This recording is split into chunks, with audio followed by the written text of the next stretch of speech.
Desde bibliotecas a largos almacenes de datos, a lo largo del tiempo hemos visto la necesidad de almacenar información. Si esto no se hubiese hecho, muchas de las cosas que hoy entendemos se hubiesen quedado enterradas en el pasado. Y no sería posible para los servicios tecnológicos que usamos en la actualidad almacenar tantos usuarios y tantos datos. Acompáñame a ver cómo han evolucionado las bases de datos a lo largo del tiempo.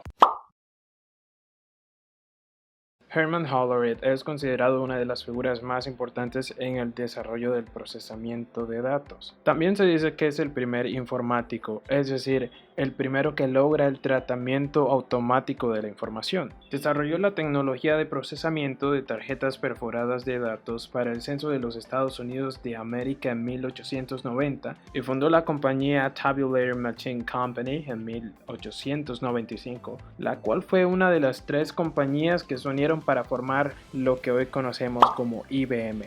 Pero algo interesante sobre su creación se destaca en la tarjeta perforada.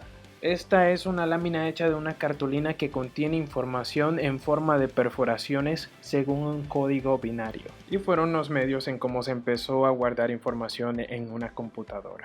La utilidad de esta tarjeta se vio extendida con la máquina automática de perforación, la cual contenía un lector de tarjetas perforadas eléctricas. Claro, Hollerith entendía mucho su valor y por eso la comercializó. Por eso no es sorprendente que se le llame el padre de la informática.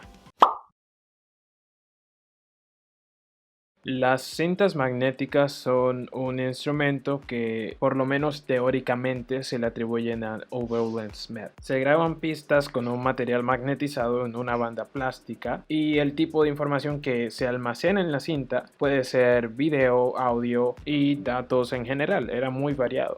El primer dispositivo de grabación magnética fue el telegráfono. Su inventor fue Valdemar Paulsen en 1898. En la compañía para la que trabajaba como técnico, Paulsen hizo una grabación magnética de su voz a lo largo de un alambre de piano, con la finalidad de dejar un mensaje grabado a la central telefónica cuando no se encontraban los usuarios en casa. Muy inteligente.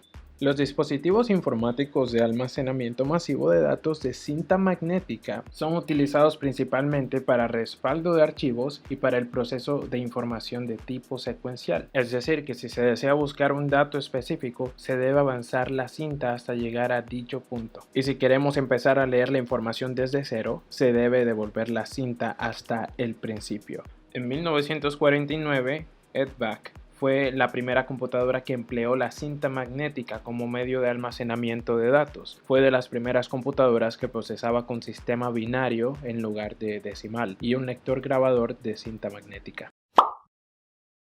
A partir de los años 60 no había muchos mecanismos que permitieran que la información se mantuviera organizada. Ese era de hecho el caso de muchas empresas. Pero para solucionar este problema surgieron los sistemas de administración de bases de datos que ordenan información por medio de campos, tipos de datos, etc. Y esta opción era viable porque el uso de las computadoras se convirtió en una opción más rentable para las organizaciones privadas. Un gran logro de los años 60 fue la alianza de IBM y American Airlines. Desarrollaron Sabre, un sistema operativo que manejaba las reservas de vuelos, transacciones e informaciones sobre los pasajeros de la compañía.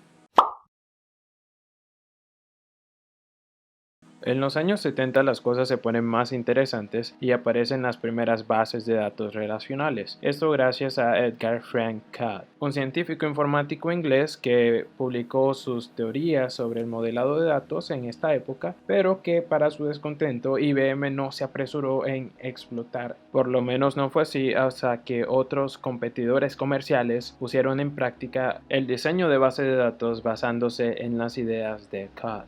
A partir del trabajo de Codd, Larry Ellison desarrolló lo que hoy se conoce como Oracle Corporation. Finalmente, en 1974 aparece SQL, un lenguaje declarativo de acceso a bases de datos relacionales que permite efectuar consultas con el fin de recuperar información de interés de una base de datos.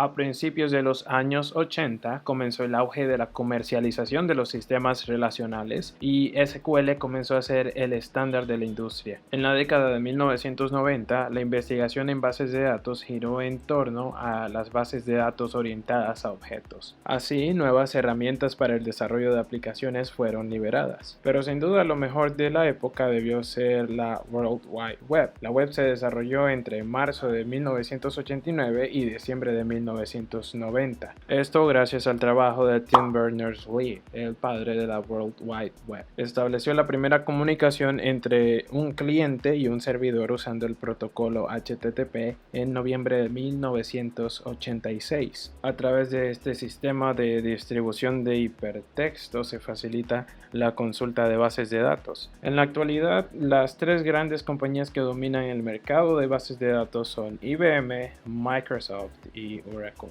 Y en este último campo web que hablábamos, la compañía que genera gran cantidad de información actualmente es Google. Las aplicaciones de bases de datos hoy día continúan creciendo.